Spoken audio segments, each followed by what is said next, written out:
As Mayor Suthers enters his final months in office, we're hearing from him about the last 8 years. Yeah, Allison rejoins us in studio. You had an opportunity to sit down with the mayor one-on-one and more on your in-depth conversation. Right, so of course, Rob and Diane, the city has certainly seen a lot of changes in the last 8 years, but one thing Suthers will likely be known for is the impact he's had on voters when it comes to passing taxes and fee increases.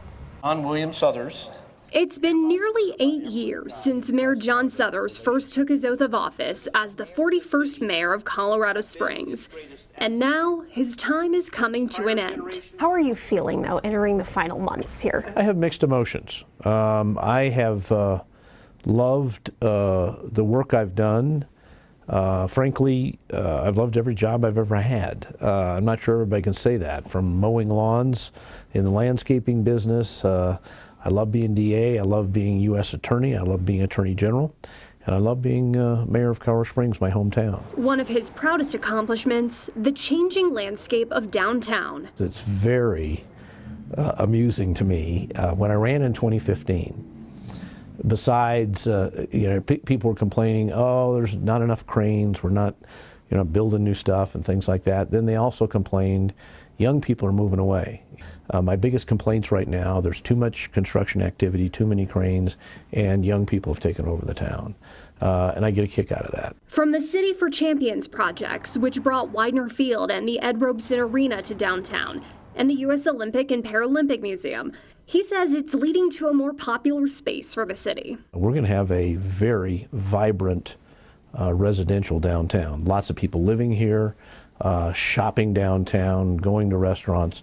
It's already happened. During his time as mayor, he went to voters several times and has had a pretty big influence on the city, passing parks and transportation funding and money to go towards the city's stormwater system. Stormwater, I think, is one of the things I'm most proud of. When Suthers took office, he says there were 3 lawsuits on his desk dealing with stormwater. We were not only had a physically deficient, but a legally deficient stormwater system. He says it took a couple years to educate the public. Community groups conducted polling to see how an issue like stormwater would perform with voters. In a lot of ways, political leadership is convincing the public what they ought to want, why they ought to want it, and how to get it.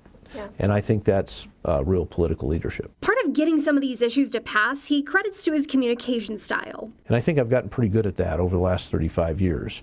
I tend to be able to explain to citizens in a relatively plain-spoken way what the problem is and why we need to solve it. And even with his success at the ballot box, his time as mayor came with some lessons. There's some issues you think, oh, there won't be anybody opposed to this. Trust me, there's somebody that will be upset about virtually everything that takes place. Suthers says there's not much he'd redo as mayor, but looking back, there's one ballot issue he says he wished he did not support. The only thing that comes to mind really quickly that I wish I had a do-over on, I betrayed my own political instincts when I compromised with the city council on a ballot issue on tops. The issue asked for voters to increase the sales tax to 0.20. Suthers says he wanted to see it increase to 0.15. The question ended up failing among voters. But it allowed the critics to say you're doubling the tax. And I told the council, I said, even the reporters are going to have to start by saying they're doubling the tax. If I had to do that over, I would not have done that compromise. That question is on the ballot for April, but it extends the current rate at 0.10. So what's next for Mayor Suthers as he leaves office? He says elected office is not in his future, but if the right opportunity shows up. I'm not saying I'm not open to appointed office in the future. If the president calls, wants me to be Attorney General of the United States, I'm there. Yeah, I guess so. Yes, I should also mention he does have some part-time positions he'll be taking on when he leaves office as well. Now, one of the things you guys may remember is when Suthers first took office in 2015, one of the priorities he laid out was mending that relationship between city council and mayor.